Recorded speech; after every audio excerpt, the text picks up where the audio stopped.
I'm Jacqueline Peng and you're watching the HTV Evening Highlights.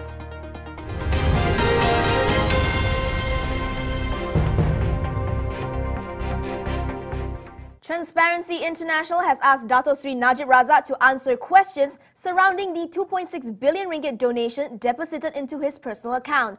Its chair, Jose Ugas, says Najib needs to answer two questions. The first question is who paid the money and why. The second one is where the money went.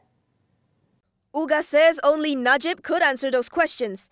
And if that doesn't happen, only an independent investigation, free of political interference, could uncover the truth. He says that as hundreds of thousands of people took part in Berjaya rally over the weekend to protest against corruption allegations surrounding Najib, the Prime Minister's days of impunity are numbered. Jima East Power's proposed Sukuk Murabaha has gotten a nod from MARC. MARC is maintaining its rating with a stable outlook on the Islamic bond. The fundraising of up to 10 billion ringgit will be used to develop Jima's power plant in Negeri Sembilan. Utility giant TNB has acquired a 70% equity interest in Jima for 47 million ringgit from 1MDB in July 2015. And the other project sponsor, Mitsui, via its wholly owned subsidiary 3B Power, retains its 30% equity interest in the power plant. MARC says the preliminary rating reflects Jima's predictable cash flow streams provided by the power purchase agreement with TNB.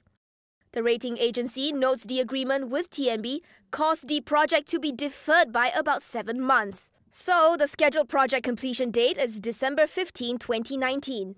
Jima will supply electricity to TNB for 25 years. The tariff has been revised upwards to reflect the increase in project cost estimates to 12.2 billion ringgit from the initial 11.1 billion ringgit. Under the current proposed debt and equity financing mix, the Sukuk Murabaha will begin repayment on a semi-annual basis from 2021 onwards. The final repayment is in 2038, about 6 years before the expiry of the 25-year agreement with TNB in 2044. Malaysian shares hit a spot of fresh turbulence after Moody's and Fitch Ratings warns of a major slowdown in the economy. The FBM KLCI plunged past the 1,600 mark amid a global sell-off in equities and weak manufacturing reports from China. The CI fell 19 points to close at 1,590 points. Some 1.9 billion shares change hands. And fears over global growth are driving investors away from risky assets. Foreign investors have already sold about 12 billion ringgit equities this year, while the ringgit is trading at 4.21 against the US dollar. It reached a 17-year low of 4.299 late last month. Now an update on the long-awaited KL-Singapore high-speed rail project. SPAD, the Land Public Transport Commission, says the contract to build the multi-billion ringgit project will be awarded soonest by 2017 on an open tender basis. For now, SPAD isn't able to give a rough figure of the estimated cost for the project. Until the tenders are done, we will not know what's the exact cost. Our preliminary estimates are that the returns are positive, the overall economic returns are positive. The 350 kilometers railway project will have 7 stops, from Jurong, Singapore to Bandar Malaysia in Kuala Lumpur. It will cut travelling time between the two countries from some 5 hours to a mere 90 minutes. RCE Capital Berhad is taking a cautious stance on the financing industry amid weaker consumer sentiment. It's tying up with Bank Negara using the Central Credit Reference Information System or CCRIS database to check on credit portfolios for potential borrowers.